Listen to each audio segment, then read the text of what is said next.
آج سورۃ الرعد کی آیت نمبر 13 سے بیان ہے۔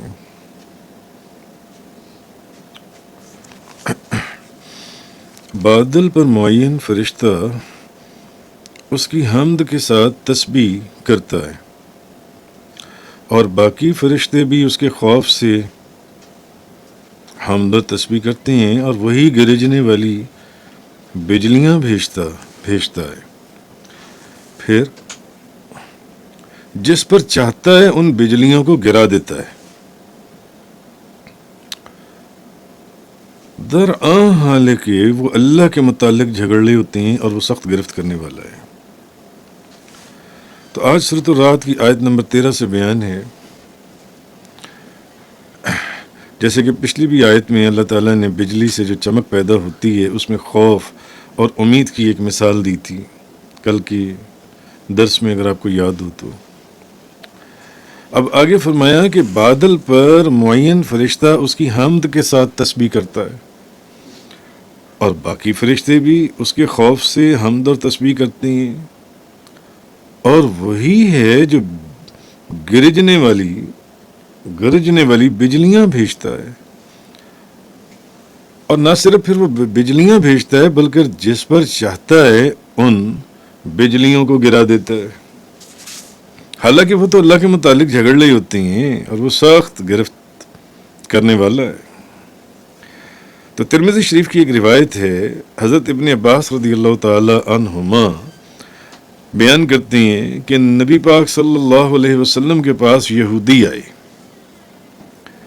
اور انہوں نے کہا کہ اے ابو القاسم، ہمیں بتائیں کہ رات کیا ہے۔ اس سورت کا نام بھی سورۃ الرعد ہے۔ رات کیا چیز ہے؟ تو نبی پاک صلی اللہ علیہ وسلم نے فرمایا وہ ایک فرشتہ ہے جس کو بادل کے اوپر مقرر کیا گیا ہے، اور اس فرشتے کے پاس آگ کا بنا ہوا ایک کوڑا ہے، اور وہ جہاں چاہتا ہے، جہاں اللہ چاہتا ہے، وہ بادل کو ہنکاتا ہے۔ ان یہودیوں نے پوچھا، اور یہ جو آواز جو ہم سنتے ہیں یہ کیا چیز ہے؟ تو آپ صلی اللہ علیہ وسلم نے فرمایا کہ جہاں بادل کو لے جانے کا حکم دیا، وہاں بادل کو لے جانے کے لیے فرشتہ جب بادل کو کوڑا مارتا ہے تو یہ اس کی آواز ہے، یہ اس کوڑے کی آواز ہے۔ جب بجلی چمکتی ہے اور گرج پیدا ہوتی ہے اور آواز آتی ہے، یہ اس کوڑے کی آواز ہے۔ اب وہ یہودی بولے، کہنے لگے آپ نے سچ فرمایا نبی پاک صلی اللہ علیہ وسلم کو۔ وہ یہودی کہنے لگے کہ آپ نے سچ فرمایا۔ تو پیچھے بھی جیسے کہ میں نے اب شرح کیا کل کے بیان میں، اللہ تعالیٰ نے ان بادلوں سے جو بجلی پیدا ہوتی ہے اور پھر جو اس سے روشنی ہوتی ہے، اس سے خوف اور امید کی ایک بڑی کمال مثال دی تھی۔ تو حضرت عبداللہ بن عمر رضی اللہ تعالیٰ عنہما فرماتے ہیں کہ جب نبی کریم صلی اللہ علیہ وسلم گرج اور کڑک کی آواز سنتے، جب بارش سے پہلے بادل آتے ہیں، اور اگر کالے بادل آ جائیں بہت زیادہ گھنگھور گھٹائیں، پھر وہ جب بجلی چمکتی ہے اور ایک کڑک پیدا ہوتی ہے، تو نبی پاک صلی اللہ علیہ وسلم یہ دعا مانگا کرتے تھے، اللہم لا تقتلنا بغضبک ولا تہلکنا بعذابک وعافنا قبل ذلک۔ اے اللہ، ہمیں جب بادل گرجتے اور کڑک پیدا ہوتی تو حضور دعا مانگتے، اے اللہ ہمیں اپنے غضب سے نہ مارنا اور اپنے عذاب سے ہلاک نہ کرنا، اور ہمیں اپنا عذاب نازل ہونے سے پہلے عافیت عطا فرمانا۔ گرج اور کڑک کے اوپر حضور یہ دعا مانگتے تھے، اور حضرت عبداللہ بن عباس رضی اللہ تعالی عنہما سے روایت ہے کہ نبی پاک صلی اللہ علیہ وسلم نے فرمایا کہ جب تم یہ گرج سنو، بادلوں کی گرج سنو، تو اللہ کا ذکر کرنا شروع کر دو، اللہ کا ذکر کرنا شروع کر دو۔ اب آپ سوچ لیں کہ جب بادلوں کی گرج پیدا ہوتی ہے تو آپ سب لوگوں میں سے کتنے لوگ اللہ کا ذکر شروع کرتے ہیں؟ اور کس طریقے سے. بلکہ باز تو اتنے نہ ڈرے، موسم بڑا چلو نہائیں چل کر کھلے آسمان کے نیچے. ٹوپی اتاری اور جا کر نہانا شروع کر دیا. بہرحال نبی پاک صلی اللہ علیہ وسلم نے فرمایا جب تم گرج کی آواز سنو تو اللہ کا ذکر کرنا شروع کر دو. اللہ کا ذکر کرنا شروع کر دو، کیونکہ یہ جو گرج اور کڑک ہے یہ ذکر کرنے والوں کو نقصان نہیں پہنچاتی. جب بھی کڑک حدیث میں فوراً ذکر کرو اللہ کا. اچھا، اب اس آیت کا شان نزول کیا ہے؟ وَيُسَبِّحُ الرَّعْدُ بِحَمْدِهِ وَالْمَلَائِكَةُ مِنْ خِيفَتِهِ وَيُرْسِلُ الصَّوَاعِقَ فَيُصِيبُ بِهَا مَنْ يَشَاءُ وَهُمْ يُجَادِلُونَ فِي اللَّهِ وَهُوَ شَدِيدُ الْمِحَالِ. اس آیت کا شان نزول یہ حضرت حسن رضی اللہ تعالی عنہ سے مروی ہے کہ نبی پاک صلی اللہ علیہ وسلم نے عرب میں ایک بڑا ہی سرکش، نافرمان، گستاخ، بے ادب، بڑا ظالم ایک کافر تھا. سرکشی میں اس کا کوئی، تو وہ اس کافر کو حضور نے اسلام کی دعوت دینے کے لیے اپنے چند صحابہ کرام کو بھیجا. حکم تھا، جانا تھا، جاؤ اس کو ذرا اسلام کی دعوت دو.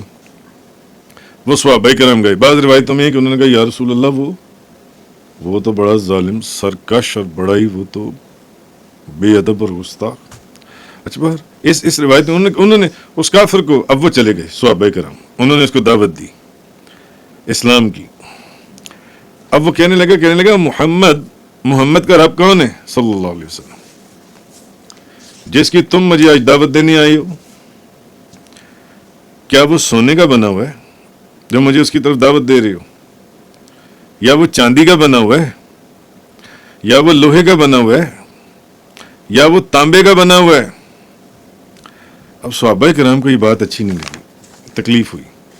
انہوں نے واپس آ کر نبی پاک صلی اللہ علیہ وسلم سے عرض کیا کہ یا رسول اللہ، اتنا بڑا کافر، اتنا سیاہ دل اور سرکش انسان ہم نے پہلے نہیں دیکھا. اچھا، نبی پاک صلی اللہ علیہ وسلم نے صحابہ کرام کو فرمایا اس کے پاس پھر جاؤ. وہ پھر چلے گئے. اچھا، اس نے پھر وہی گفتگو کی.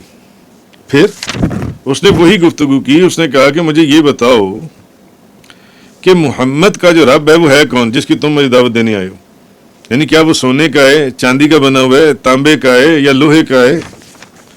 اور اس کے ساتھ ساتھ مزید کہنے لگا کہ محمد صلی اللہ علیہ وسلم، محمد کی دعوت قبول کر کے میں ایسے رب کو مان لوں جسے نہ میں نے دیکھا نہ میں نے پہچانا.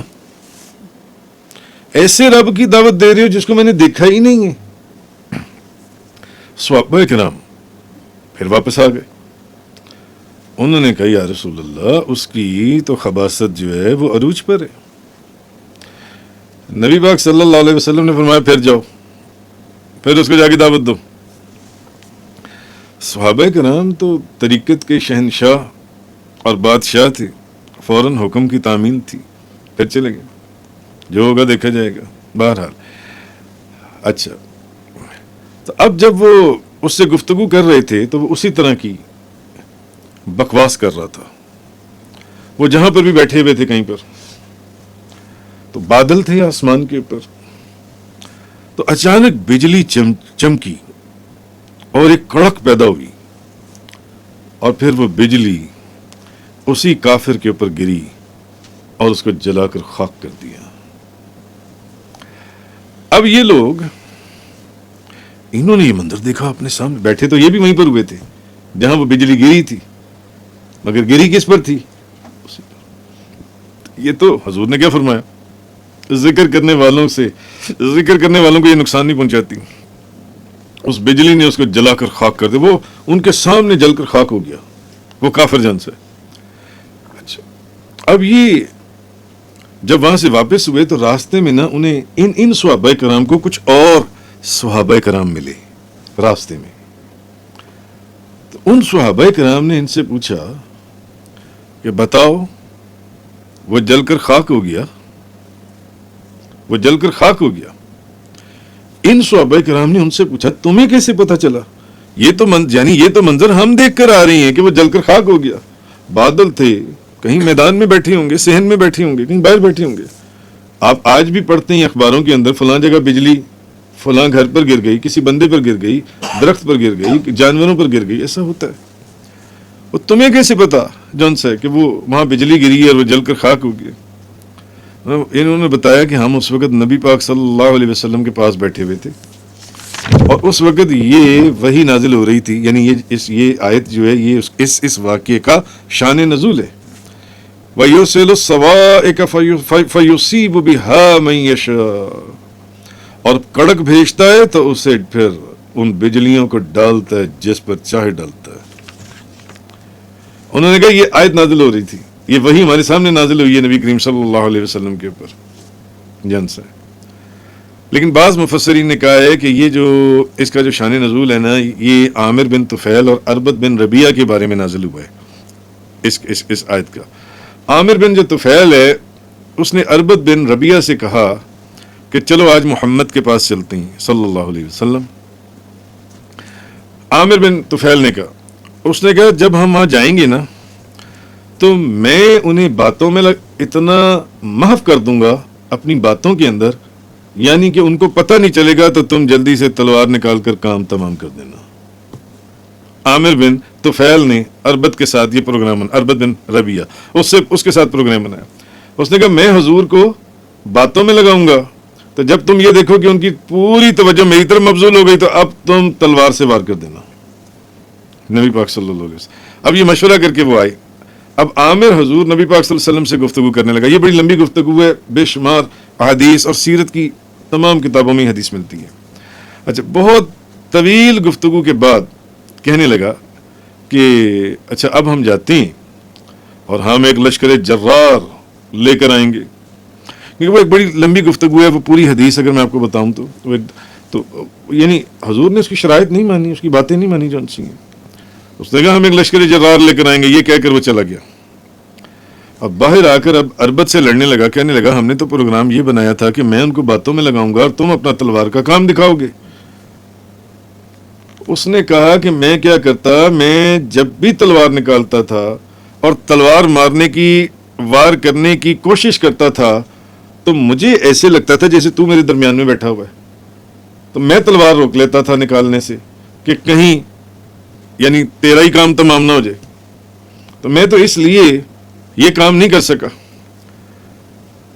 تو اچھا اب جب اس نے کہا نا، اس نے کہا کہ